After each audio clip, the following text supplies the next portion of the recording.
વાછરા ગામની અંદર 40 વર્ષથી પાણીનો પ્રશ્ન છે અને ત્યાંના સરપંચે મને એવું કીધેલું છે કે અહીંયા અમારે છે ને 8 દિવસે પાણી આવે, 24 કલાક માટે પાણી આવે, 12 કલાક અમારે ઉપર ચડાવવામાં થાય, 12 કલાક અમે પાણીનું વિતરણ કરી શકીએ છીએ. 40 વર્ષથી આ પ્રોબ્લેમ છે. તો ખરેડા સમથી ડાયરેક્ટ લાઈન હું કહું છું તમને, બધી વિતરણ થતા નહીં. પાણી એવી રીતે આપવામાં આવે છે ને કે રાત્રે ઘણીવાર બાયુને ડેલા ખખડે ખડાવે, એકાબીજાને ઉઠાડવા પડે કે ભાઈ પાણી ભરી લ્યો, નકર પાણીથી વંચિત રહી જાય. તમને 40 વર્ષથી કેટલા દિવસે પાણી મળે છે સાહેબ ને કયો? 15 દિવસે.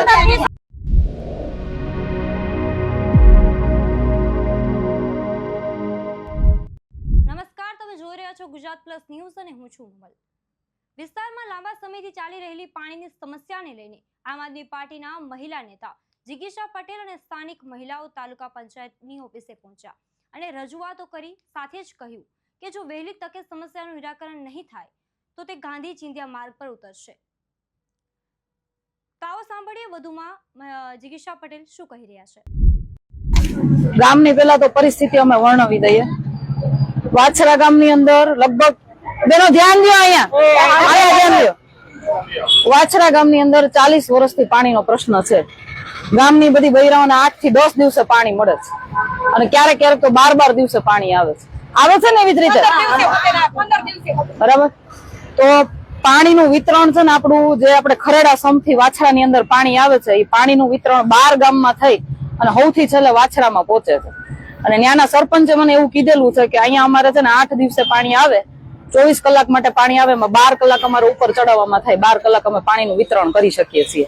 એટલે ક્યાંક ને ક્યાંક પાણીનો જથ્થો વાછરા સુધી પહોંચતો નથી.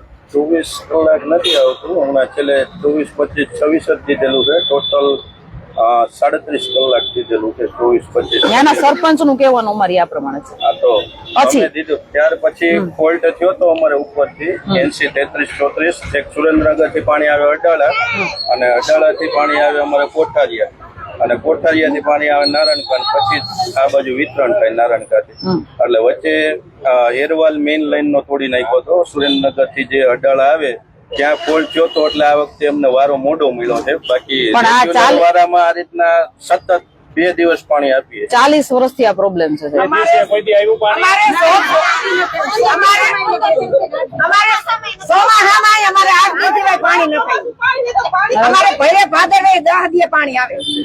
એટલે વાત આવી છે કે વાત એક વખત ના ફોલ્ટ ની વાત નથી. વિતરણ વ્યવસ્થામાં અંતરી કહી છે તો અમારે વાસ્મો વિભાગ અમારો આવે, એમને વાત કરી જોશો, અંદર ચકાસણી કરી પેલા આ પાણી વિતરણ કરે છે. કેટલા દિવસે આ વાછરામાં આપો છો પાણી? આ દાંતીએ જ આવે. આ મહિનામાં ખાલી 2 વાર 4 દિવસે આવી. હાલમાં 2 વખત ફોલ્ટ થયેલો છે, 13 તારીખ પહેલા અને અત્યારે 28 તારીખ પછી, એટલે મોટું થયું છે એ હું માનું. આ પ્રશ્ન કેટલા ટાઈમ થી છે? ઉનાળામાં તો આ જ પ્રશ્ન થાય. નામ કેટલા વર્ષોથી છે? અરે અમે પેદા થયા તેમાં અને એમાં તમને છે ને, જો હું તમને વાત કરું, ત્યાંના ગામના સરપંચે અમને એવું કીધું છે કે અમે પાણી પુરવઠા વિભાગને કમસે કમ 40 થી 42 વાર અરજીઓ આપી છે, પણ કોઈ દિવસ કોઈ ધ્યાન દીધું નથી. બરાબર. એના માટેની તમને છે ને પેલા ગ્રામ પંચાયતની જેટલી અરજીઓ અમને મળી છે ને એટલી અમે તમને આપીએ છીએ.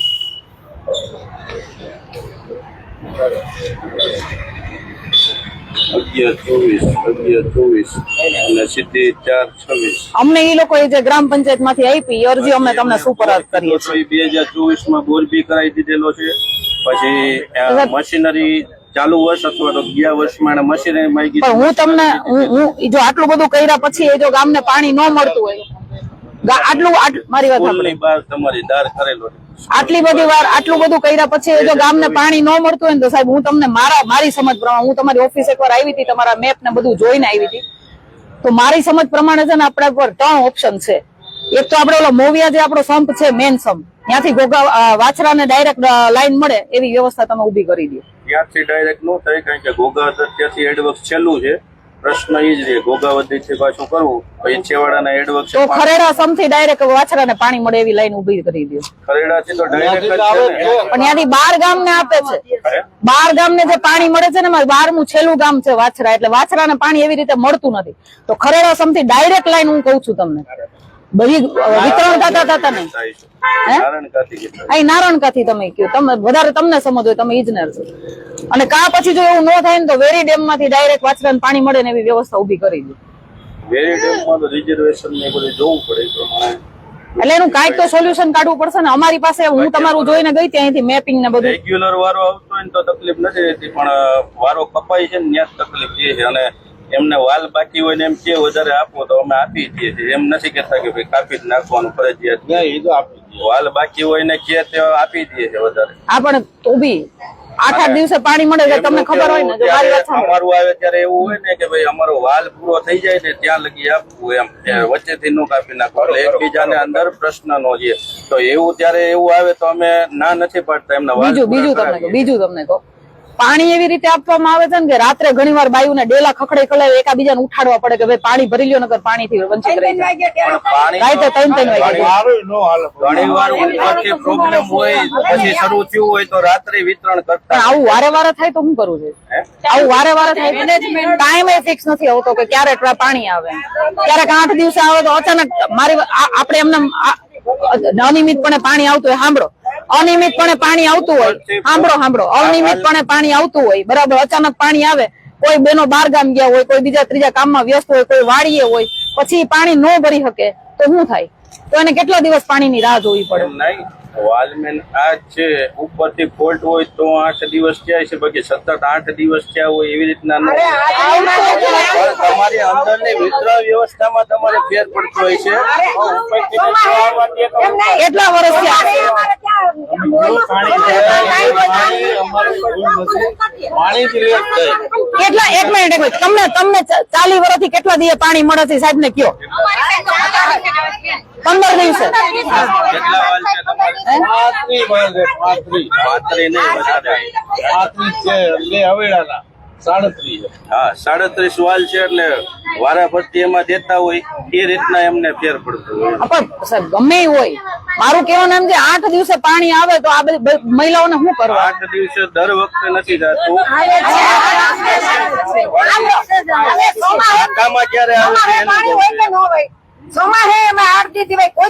હું ટાંકાનું કહું છું, હું એમને ઘરે નું નથી કહેતો. પણ ટાંકાની વાત હોય, ટાંકામાં પાણી આવી જતું હોય અને ઘરે પાણી ન પહોંચતું હોય તો ટાંકામાં પાણી ન હોય ત્યારે ન પહોંચતું હોય ને આ ભાઈને તેમ ન હોય ને કે ભાઈ હું પાણી ન દઉં. સતત 37 કલાક આપ્યું હોય તો એ પાણી ક્યાં જાય? પાણી ટાંકામાં હોય છે, આપણે હોય ત્યારે તમે આપો. તમારા માણસને ખરેડા ઓપરેટર તરીકે મૂકી દીધા છે તો ત્યાં નદીમાં જાય તો કેમ કરવું?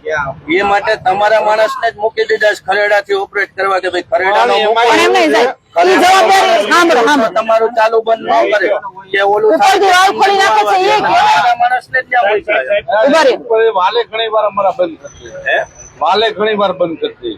અમારો તો ઈ જવાબદારી કોની છે?